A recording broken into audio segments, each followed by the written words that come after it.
আসসালামু আলাইকুম। আশা করি সবাই ভালো আছেন। তো আজকে আমরা যে ভিডিওটা নিয়ে আলোচনা করব সেটার বিষয় হচ্ছে পোল্যান্ডে তারা কিছু জব ভ্যাকেন্সি পোস্ট করেছে ফর আনস্কিলড ওয়ার্কারদের জন্য এবং সেটা ইন্টারন্যাশনালি হায়ারিং হবে।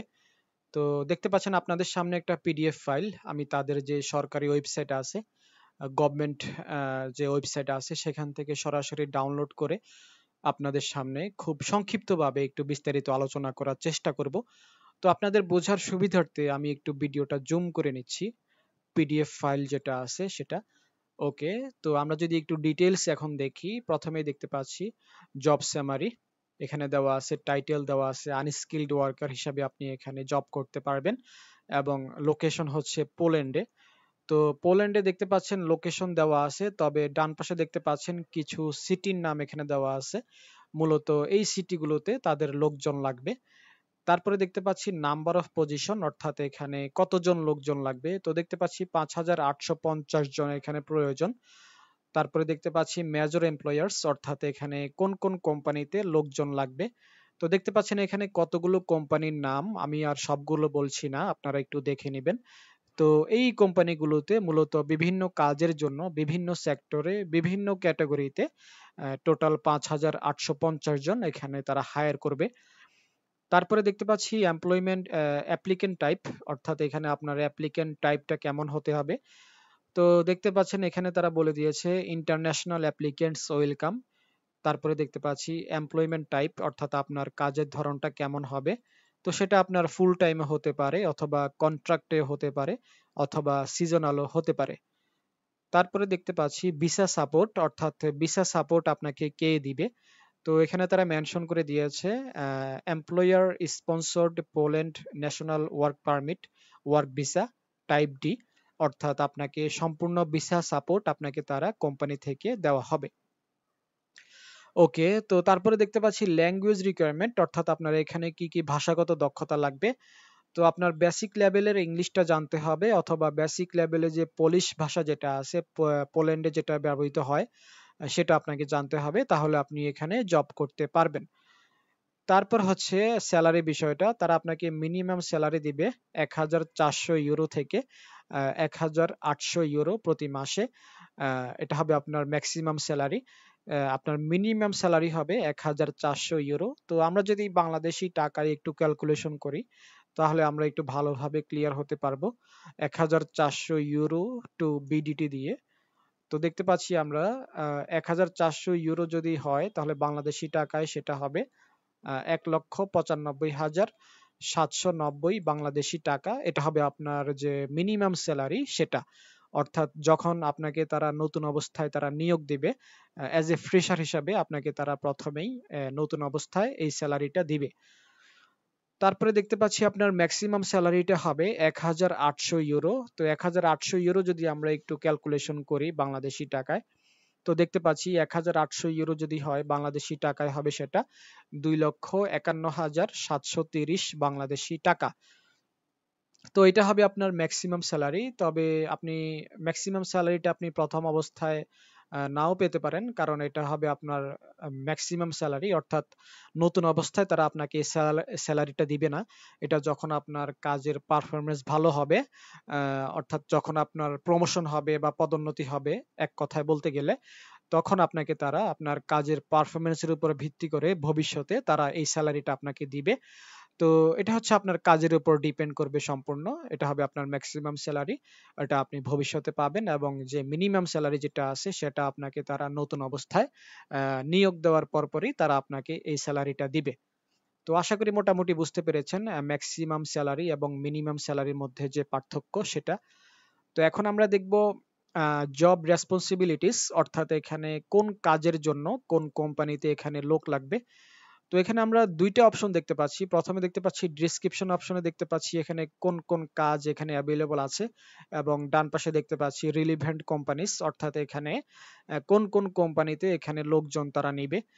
তো এক নাম্বারটা যদি আমরা একটু খেয়াল করি, তাহলে আমরা সবগুলো বুঝে যাব। তো আমরা দেখতে পাচ্ছি এক নাম্বারে এখানে ওয়্যার হাউসে জব আছে, ওয়্যার হাউস সর্টিং, ওয়্যার হাউসে প্যাকেজিং এর জব আছে, লেবেলিং এর জব আছে। ডান পাশে যে 3টা কোম্পানি দেখতে পাচ্ছেন, এই 3টা কোম্পানিতে এই কাজগুলোর জন্য তারা হায়ার করবে। ওকে, তো আশা করি বুঝতে পেরেছেন। 2 নম্বরে দেখতে পাচ্ছি এখানে সুপারমার্কেট সেক্টরে জব করতে পারবেন। শেলফ স্টকিং, ক্লিনিং এর জবগুলো আছে, লোডিং আনলোডিং এর জবগুলো আছে সুপারমার্কেটে। 3 নম্বরে দেখতে পাচ্ছি hotel cleaning, laundry, kitchen help হিসাবে জব করতে পারবেন।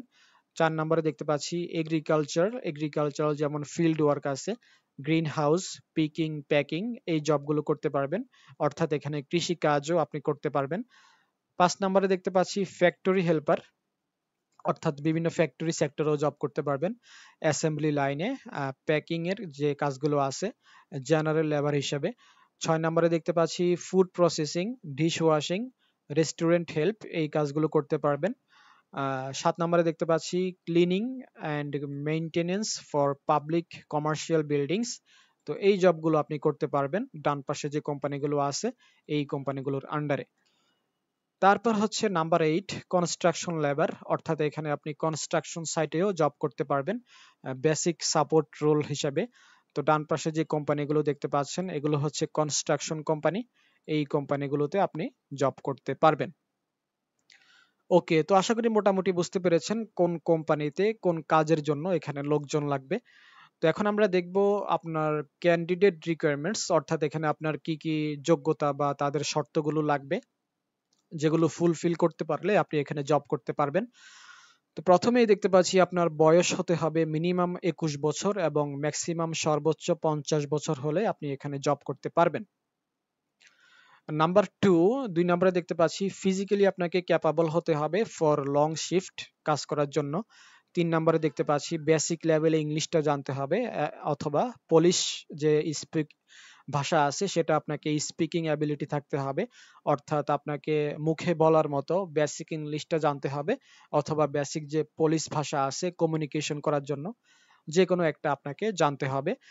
4 নম্বরে দেখতে পাচ্ছি no criminal record, valid medical clearance, এই দুইটা জিনিস আপনাদের লাগবে। 5 নম্বরে দেখতে পাচ্ছি ready to work and relocate anywhere in Poland, অর্থাৎ আপনাকে পোল্যান্ডে এনিহোয়ার অর্থাৎ যে কোনো সিটিতে তারা আপনাকে জব দিতে পারে, সেজন্য আপনার মেন্টালি প্রিপারেশন থাকা প্রয়োজন। তো এই যে রিকোয়ারমেন্টস গুলো আছে 1 থেকে 5 নম্বরে, তো এই 5টা রিকোয়ারমেন্টস যদি আপনারা ফুলফিল করতে পারেন তাহলে আপনারা এখানে জব করতে পারবেন। ওকে, তো এখন আমরা দেখব জব বেনিফিটস, অর্থাৎ এখানে যদি তারা আপনাকে নিয়োগ দেয় তাহলে তারা আপনাকে কি কি সুযোগ সুবিধা এখানে প্রোভাইড করবে। তো প্রথম যে বেনিফিট আমরা দেখতে পাচ্ছি আপনাকে মান্থলি স্যালারি দেওয়া হবে বিটুইন 1400 1400 ইউরো, এটা হবে আপনার মিনিমাম স্যালারি, এবং ম্যাক্সিমাম হবে 1800 ইউরো প্রতি মাসে। তারপর হচ্ছে 2 নম্বরে দেখতে পাচ্ছি employer sponsored Poland work visa, 1 থেকে 2 বছর ভ্যালিডিটি থাকবে, অর্থাৎ সম্পূর্ণ ভিসা সাপোর্ট তারা আপনাকে কোম্পানি থেকে ব্যবস্থা করে দিবে। 3 নম্বরে দেখতে পাচ্ছি অ্যাকোমোডেশন অর অ্যালাউন্সেস প্রোভাইডেড, অর্থাৎ আপনার যে থাকা খাওয়ার যে বিষয়টা সেটাও তারা আপনাকে কোম্পানি থেকে ম্যানেজ করে দিবে বা ব্যবস্থা করে দিবে। ওকে, তো এখন আমরা দেখব 4 নম্বরে দেখতে পাচ্ছি access to public health care and social security. 5 নম্বরে দেখতে পাচ্ছি paid vacation, job protection and contract benefits under Polish law, অর্থাৎ যে 4 নম্বরে এবং 5 নম্বরে যে সুযোগ সুবিধাগুলো দেখতে পাচ্ছেন এগুলো যে পোল্যান্ডে গভর্নমেন্ট আছে, পলিশ যে আইন আছে, তাদের যে প্রাইভেসি পলিসি আছে, তাদের ল অনুযায়ী তারা আপনাকে এই 4 নম্বরে এবং 5 নম্বরে যে সুযোগ সুবিধাগুলো দেখতে পাচ্ছেন তাদের টার্মস এন্ড কন্ডিশন অনুযায়ী তারা আপনাকে এই জব বেনিফিটস গুলো এই কোম্পানি থেকে তারা প্রোভাইড করবে। তো আশা করি মোটামুটি বুঝতে পেরেছেন। তারপরেও যদি আপনাদের আরো কিছু জানার থাকে অথবা আপনাদের যদি কোনো ধরনের হেল্প প্রয়োজন মনে করেন তাহলে আপনারা আমার সাথে কন্ট্যাক্ট করতে পারেন। আমার সাথে কন্ট্যাক্ট করার মাধ্যম হচ্ছে হোয়াটসঅ্যাপ নাম্বার দেওয়া আছে স্ক্রিনে এবং ইমো নাম্বার স্ক্রিনে দেওয়া আছে। আপনারা চাইলে আমার সাথে যে কোনো একটাই কন্ট্যাক্ট করতে পারেন। আমি আপনাদেরকে সর্বোচ্চ হেল্প করার চেষ্টা করব। তো ভিডিওটা আজকে এ পর্যন্তই। সবাই ভালো থাকেন, সুস্থ থাকেন। আল্লাহ হাফেজ।